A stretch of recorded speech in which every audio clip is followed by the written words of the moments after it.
Hello, c'est Greg. Dans cette vidéo, on va voir comment choisir un bon notaire.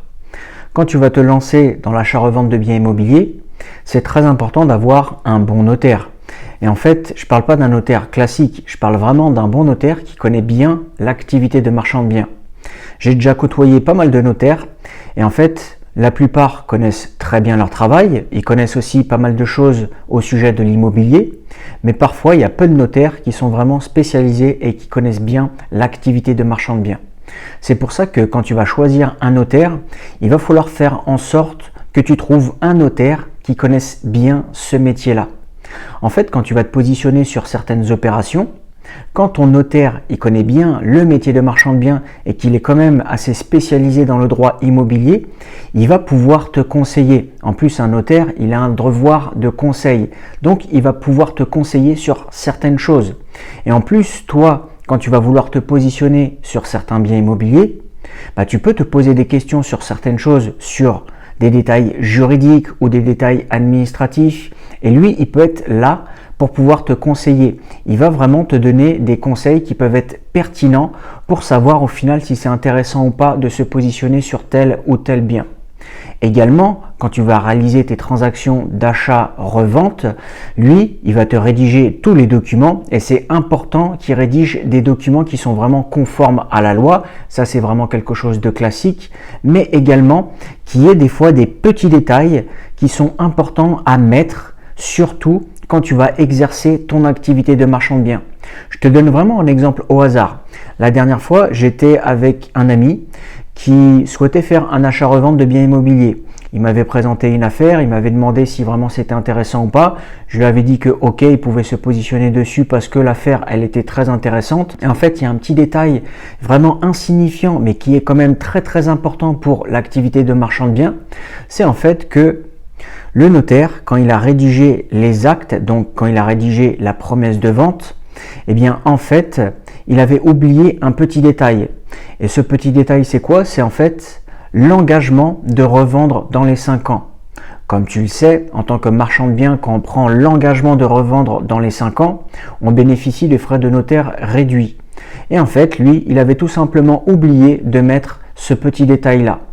Donc, ça peut paraître insignifiant comme ça, mais pour nous, en tant que marchand de biens, c'est très important parce qu'on économise quand même énormément d'argent. La plupart des personnes, par exemple toi, si tu achètes un appartement, en nom propre je parle, tu vas payer des frais de notaire classiques qui vont être aux alentours des 8%, 7%, quelque chose comme ça. Nous, en tant que marchand de biens, quand on prend l'engagement de revendre dans les 5 ans, on peut bénéficier des frais de notaire réduits. Et selon le type de bien, enfin on va dire selon la fourchette de prix, eh bien ça peut vraiment être dérisoire, c'est-à-dire qu'on peut payer des frais de notaire aux alentours de 2-3%, quelque chose comme ça. Donc on économise quand même énormément d'argent. Et quand tu as un notaire qui ne connaît pas très bien l'activité de marchand de biens, eh bien comme je viens de te l'expliquer, il peut rédiger des actes qui, au final, va pénaliser la personne sur le long terme. Alors bien sûr, après, l'histoire, elle a été modifiée, elle a été réglée, mais ça, c'est quand même un petit détail important à connaître, un petit détail important à savoir.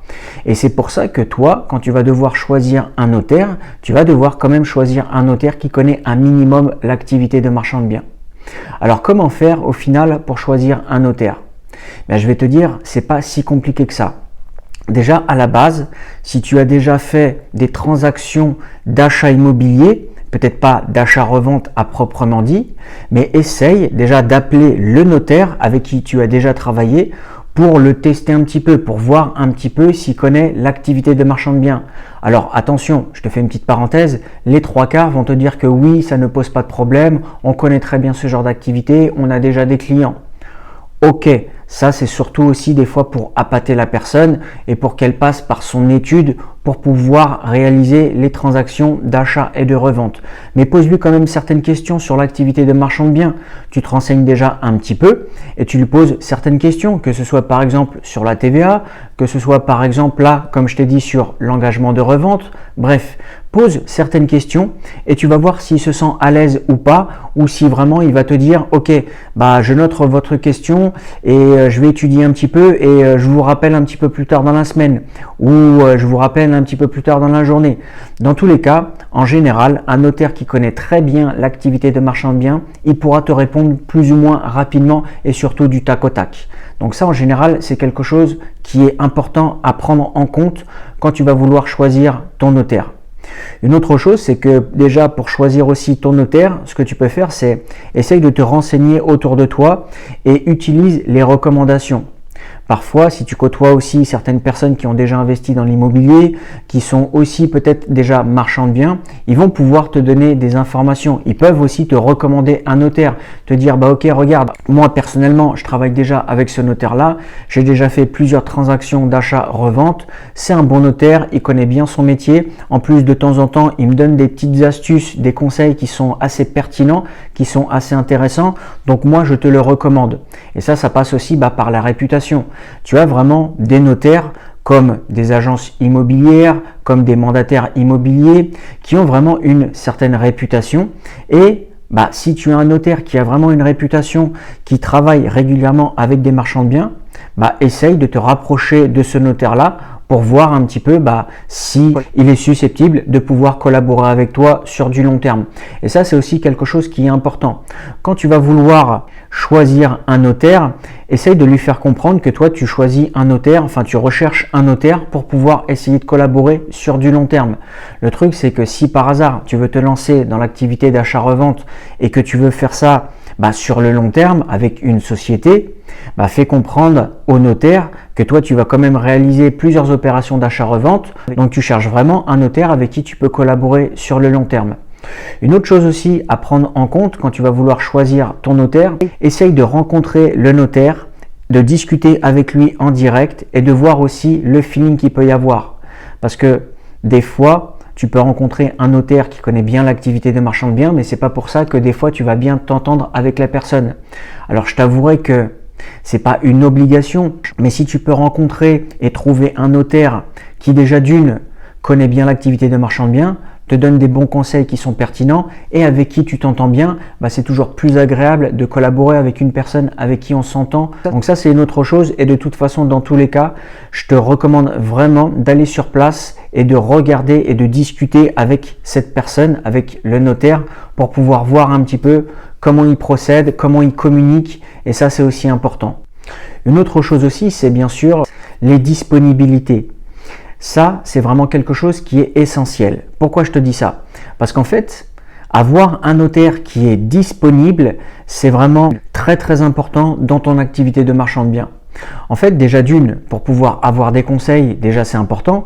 Imaginons par exemple, tu appelles un notaire un lundi, tu lui demandes un conseil, il va te dire ok, je vous rappelle dans la journée. S'il ne te rappelle pas dans la journée et qu'il te rappelle 4-5 jours après, je t'avouerai que c'est dommage. Toi, parfois, tu veux te positionner rapidement sur une opération, tu as besoin de conseils, tu dois prendre une décision assez rapidement. Donc, tu dois avoir quelqu'un qui est assez disponible, déjà d'une, pour aussi te donner des informations, te donner des conseils, et également aussi par la suite pour réaliser des transactions. Imaginons, tu veux te positionner sur un bien immobilier. Tu dis, ok, moi je veux signer une promesse de vente, par exemple, dans 10 jours. Si le notaire il te dit ok, moi je suis surbooké, surchargé et je peux pas signer une promesse de vente avant 1 mois ou 1 mois et demi, là je prends un cas un petit peu extrême, mais c'est déjà arrivé, j'ai déjà connu ça, je t'avouerai que c'est compliqué. Le but du jeu, c'est que quand tu veux te positionner sur un bien, quand tu veux signer une promesse de vente, faut que tu puisses la signer le plus rapidement possible. Et parfois aussi, tu as des notaires qui ont énormément de choses à faire, où il n'y a pas énormément aussi de notaires dans l'office, d'accord? S'il n'y en a qu'un seul, c'est difficile pour lui aussi de pouvoir rédiger tous les actes et tout ça. Donc ça, il faut le prendre en compte. Ton notaire, il doit être disponible, que ce soit par exemple pour pouvoir te donner des conseils et également pour pouvoir signer les promesses de vente et bien sûr après les actes définitifs. Donc vraiment, moi ce que je te recommande, c'est essaye de voir autour de toi s'il n'y a pas des personnes qui peuvent te recommander un notaire. Et de toute façon, dans tous les cas, même si on te recommande un notaire, même si tu trouves un notaire sur internet qui dit qu'il a l'habitude de travailler avec des marchands de biens, dans tous les cas, tu devras le tester. Donc tu devras faire par exemple un premier achat-revente avec lui et voir comment ça se passe. Si tu vois que ça se passe très très bien, qui a une bonne communication, qui te donne des bons conseils, qu'il est assez réactif, que les promesses de vente se signent rapidement, les actes définitifs aussi, bah ça déjà c'est une très très bonne chose. Si par exemple tu testes un notaire et que tu vois que ça se passe mal, bah au final tu changeras et tu essaieras de trouver une autre personne. Mais vraiment, comme je te l'ai dit, trouver un bon notaire, bon, c'est pas non plus si compliqué que ça, il faut juste que tu te renseignes un petit peu autour de toi et en général tu trouveras ça assez rapidement. Mais n'oublie pas, ne choisis pas non plus le premier notaire qui est au coin de la rue et qui ne connaît pas du tout l'activité de marchand de biens. C'est quand même très très important, surtout si tu veux collaborer avec ce notaire-là sur le long terme. Donc voilà ce que je voulais te partager dans cette vidéo. Et si tu le souhaites, dans la description, tu pourras trouver une série de vidéos où je te partage tous les détails pour pouvoir te lancer en partant de zéro dans l'activité d'achat-revente pour que tu puisses devenir marchand de biens et réussir sur le long terme. Donc n'hésite pas à cliquer sur le lien qui est dans la description. Moi je te remercie d'avoir regardé la vidéo jusqu'ici et je te dis à bientôt dans une prochaine vidéo. Ciao ciao!